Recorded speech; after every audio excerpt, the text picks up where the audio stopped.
All right, today we are pulling back the curtain on what is, without a doubt, one of the most ambitious AI projects on the entire planet, Tesla's full self-driving. We're going to break down how it actually works, what the next giant leap forward looks like, and maybe most importantly, why this is about so much more than just cars. So let's just dive right in with a pretty core idea. I want you to forget about electric cars for just a second, because to really get what's happening with FSD, you have to understand that Tesla has been screaming from the rooftops that it is not primarily a car company. So if it's not a car company, what is it? Well, they'll tell you straight up.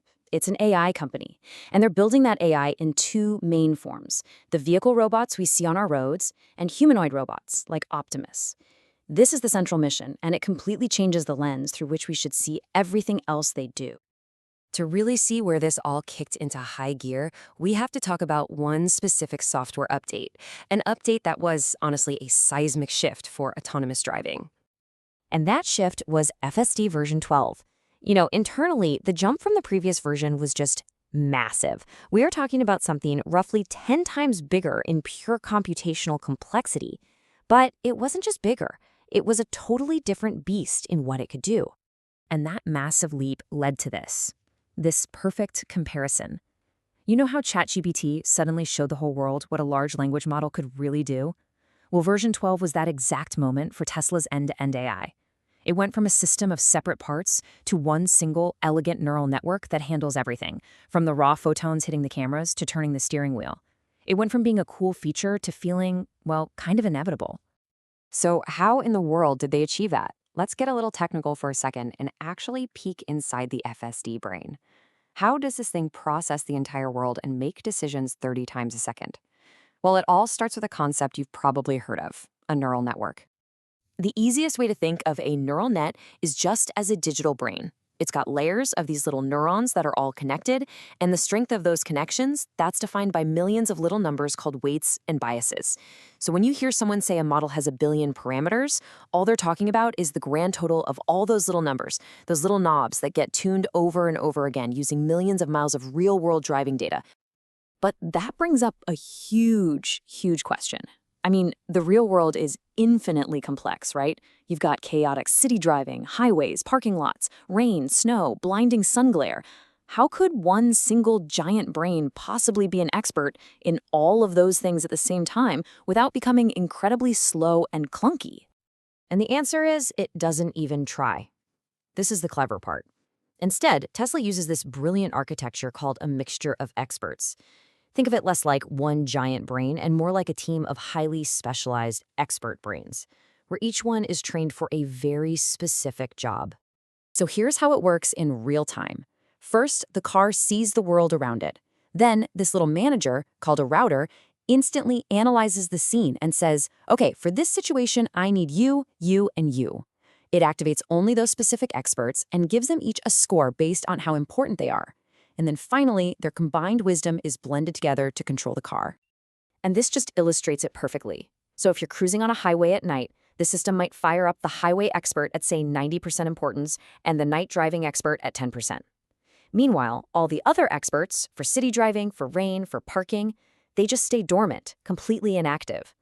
This makes the whole system unbelievably efficient because it's never wasting brain power on skills it doesn't need in that exact moment. It's genius. Okay, so if version 12 was that big ChatGPT moment, what's next? Well, the next major release, version 13, is shaping up to be another absolutely monumental leap in complexity. And the scale of this jump it's just mind-boggling. We are looking at a 10-fold increase in the number of parameters, from V12 to V13. To give you some perspective, that is a staggering increase. We're talking about 2 back-to-back order of magnitude jumps in the model's capability. It's wild. So what does a 10 times bigger brain actually buy you on the road? It's all about one word: nuance. I love this analogy. Think about the difference between a brand new driver who's super cautious and just follows the basic rules and an F1 driver who has this deep, intuitive, split-second feel for the car and the road. More parameters allow for those tiny, fine-grained, expert-level decisions that make the driving feel less like a robot and more like a true professional. And here is where the story just explodes in scale. Because this incredibly powerful, nuanced brain, it's not just for cars. It is part of a much, much grander, unified strategy.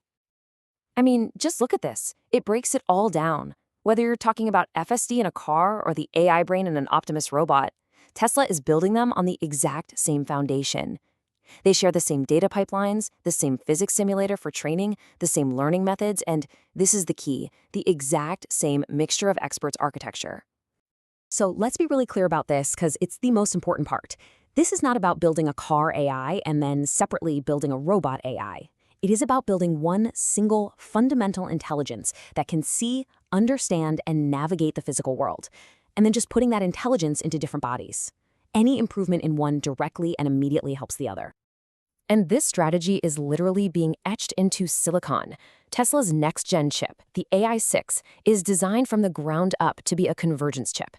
That means one piece of hardware will be the brain for future cars, for Optimus robots, and even for their Dojo training supercomputers. It's the ultimate long-term bet on this unified vision. So when you pull all of these different threads together, you start to realize that Tesla is building something profoundly different from the other kinds of AI we're always hearing about. And this is the key insight. Models like ChatGPT learn from the gigantic ocean of human writing and images on the internet, right? It's knowledge that has been filtered and interpreted by us. But Tesla's AI is learning from something way more fundamental, raw physics. It's learning from the photons hitting a camera sensor, from sound waves hitting a microphone. It is learning about the world as it actually is, without the filter of human language getting in the way. And that leaves us with a pretty fascinating, almost philosophical thought to end on. We are watching, in real time, the creation of an intelligence that is building its understanding of the universe from first principles, from the ground up. So what new skills, what new insights, what new futures become possible when an AI is no longer just limited by the sum of all human knowledge, but can learn directly from reality itself?